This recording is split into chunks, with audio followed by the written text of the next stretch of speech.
सबके प्राण लेने वाले यमराज जब माता अंजना के प्राण लेने पहुंचे तो हनुमान जी ने यमलोक में घुसकर ऐसा क्या किया कि यमराज डरकर भागने लगे। दरअसल अंजनेरी पर्वत की एक गुफा में विश्राम करते बाल हनुमान तथा माता अंजना के सामने अचानक एक दिन भैंसे पर सवार एक काला पुरुष आ गया और माता अंजना पर अपने अस्त्र से प्रहार करने लगा। यह देख हनुमान जी ने गुस्से से पूछा, कौन हो तुम और मेरे माता पर प्रहार क्यों कर रहे हो? तो उस भैंसे पर सवार काले पुरुष ने बोला, मैं सबका काल यमराज हूँ और अंजना के प्राण लेने आया हूँ। यह सुनते ही हनुमान जी क्रोध से गर्जना करने लगे और कठोर स्वर में यमराज से बोले, यमराज मेरी माँ के प्राण मत लो, नहीं तो अच्छा नहीं होगा। इस पर यमराज ने कहा, यह मेरा धर्म है बालक, अंजना का समय पूरा हुआ, अब इसे जाना ही होगा। और इतना कहकर यमराज ने पुनः माता अंजना के प्राण खींचना शुरू कर दिया। कुछ ही समय में यमराज ने माता अंजना के प्राण खींच लिए और आकाश की ओर उड़ चले। हनुमान जी रोते बिलखते अपने माँ को उठा रहे थे। क्या हुआ माँ, उठो माँ, कुछ बोलो। हनुमान जी ने माता अंजना को उठाने का बहुत प्रयास किया पर वो उठती कैसे, वो तो मर चुकी थी। अब हनुमान जी ने क्रोध से गर्जना करना शुरू किया, यमराज मैं आ रहा हूँ, आज या तो मेरी माँ जीवित होगी या इस संसार से काल का अंत होगा। और इतना कहते ही हनुमान जी ने अपना आकार अत्यंत ही विशाल करना शुरू कर दिया। देखते ही देखते वो बालक हनुमान अब साक्षात महाकाल का रूप बन गया। उनकी भुजाएं फरकने लगीं और आंखों से अंगारे बरसने लगे। उनके शरीर का तेज इतना भयानक था कि हजारों सूर्य भी फीके पड़ जाएं। हनुमान जी ने ऐसी भीषण गर्जना की कि ब्रह्मांड कांप उठा और अगले ही पल हनुमान जी ने धरती से ऐसी छलांग लगाई कि आकाश का सीना फट गया। हनुमान जी अत्यंत ही क्रोधित मुद्रा में तीव्र गति से यमलोक की तरफ जा रहे थे।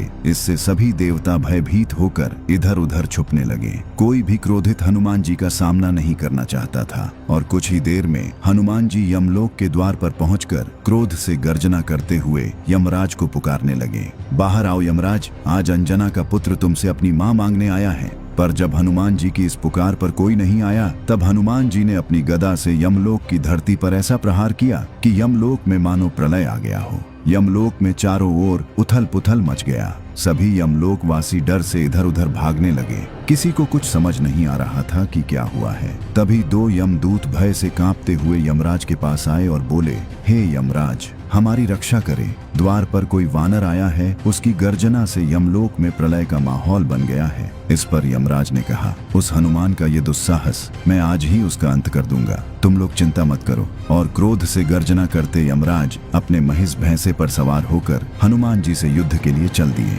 हनुमान जी के सामने आते ही यमराज ने कहा, मूर्ख वानर, तुम काल को चुनौती दे रहे हो, मृत्यु ही सत्य है, इसे कोई नहीं बदल सकता। अच्छा यही होगा, तुम वापस लौट जाओ। यह सुनते ही हनुमान जी का संयम टूट गया और उन्होंने गरजते हुए कहा, मैं अंतिम चेतावनी देता हूँ, मेरी माँ के प्राण वापस करो या मुझसे युद्ध के लिए तैयार हो जाओ। पर यह सुनते ही जब यमराज ने ठहाके मारकर हंसते हुए कहा, अंजना के प्राण भूल जाओ वानर, पर अगर तुम यहाँ से जल्दी नहीं गए तो मैं तुम्हारा प्राण अवश्य ले लूंगा। यह सुनते ही हनुमान जी ने अपनी गदा उठाई और फिर शुरू हुआ हनुमान जी तथा यमराज के बीच ऐसा महाप्रलयंकारी युद्ध जिसका आप सभी को इंतजार था। यमराज ने अपने सैकड़ों यमदूतों को आदेश दिया, बंदी बना लो इस वानर को। और देखते ही देखते भयानक चेहरों वाले, हाथों में भाले और पाश लिए लाखों यमदूत हनुमान जी पर टूट पड़े। पर उन मासूम यमदूतों को शायद पता नहीं था कि वे हनुमान जी पर आक्रमण करके कितनी बड़ी गलती कर रहे हैं। हनुमान जी ने क्रोध से गर्जना करते हुए अपना रूप विशाल किया और यमदूतों की सेना पर काल बनकर टूट पड़े।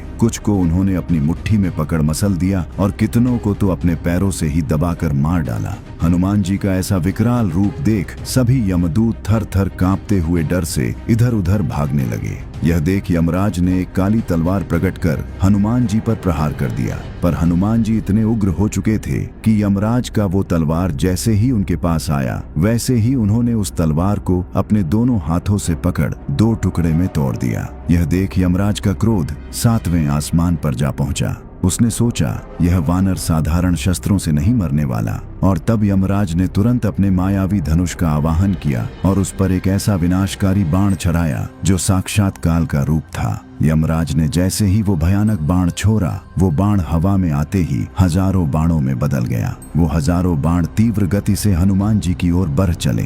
यह देख हनुमान जी ने भी अपनी गदा को तेजी से घुमाकर हवा में छोड़ा और तभी वो गदा अनेक दिव्य गदाओं में बदल गई और काल की भांति यमराज के उस बाण की ओर बढ़ चली। देखते ही देखते हनुमान जी की हजारों गदाओं ने यमराज के उन हजारों बाणों को नष्ट कर दिया। अपना यह वार खाली जाता देख यमराज बौखला उठे। उन्होंने अपनी तंत्र शक्तियों से एक भयानक काली गदा प्रकट की और अपने भैंसे से उतरकर हनुमान जी से द्वंद्व युद्ध करने लगे। काफी देर चले। इस द्वंद्व युद्ध के बाद हनुमान जी ने एक ऐसा प्रहार किया कि यमराज दूर जा गिरे। हनुमान जी ने जैसे ही यमराज पर पुनः प्रहार करना चाहा, यमराज तुरंत गायब हो गए। हनुमान जी को समझ नहीं आया कि यमराज कहाँ गए। जब कुछ देर तक यमराज नहीं आए तो हनुमान जी को लगा शायद यमराज डर कर भाग गया, पर तभी भैंसे पर सवार यमराज पुनः हनुमान जी के समक्ष प्रकट हुआ और देखते ही देखते दूसरा यमराज, तीसरा यमराज, कुछ ही समय में हनुमान जी के समक्ष सैकड़ों यमराज प्रकट हो चुके थे। हनुमान जी अचानक इतने सारे यमराज को देख सन्न रह गए। तभी उन सारे यमराजों ने हनुमान जी पर सैकड़ों अस्त्र एक साथ ही चला दिए और यह देख हनुमान जी क्रोध से तिलमिला उठे। उन्होंने क्रोध से गर्जना करते हुए अपनी गदा को यमलोक की धरती पर ऐसा पटका कि यमलोक की धरती प्रलय की भांति डोलने लगी और इससे यमराज की माया तुरंत ही नष्ट हो गई। और जब यमराज के सारे प्रयास विफल हो गए तब क्रोध में आकर यमराज ने प्रकट किया अपना वो भयानक यमदंड जो किसी के भी प्राण ले सकता था। हनुमान जी ने जैसे ही देखा कि यमराज उन पर यमदंड से प्रहार करने वाले हैं, उनके क्रोध का ठिकाना न रहा। उन्होंने अपना विकराल रूप लेना शुरू किया। उधर यमराज ने अपने यमदंड को घुमाकर हनुमान जी की ओर चला दिया। यमदंड जो काल की चरम शक्ति थी, तेजी से हनुमान जी की ओर बढ़ रहा था। इधर हनुमान जी महाकाल की भांति क्रोध से गर्जना करने लगे और जैसे ही उस भयानक यमदंड ने हनुमान जी को बांधने का प्रयास किया, हनुमान जी ने अपने दोनों हाथों से यमदंड को पकड़कर ऐसा खींचा कि उसके टुकड़े टुकड़े हो गए। इसके बाद महाकाल रूपी हनुमान जी यमराज को खा जाने वाली दृष्टि से देखते हुए यमराज की ओर बढ़े।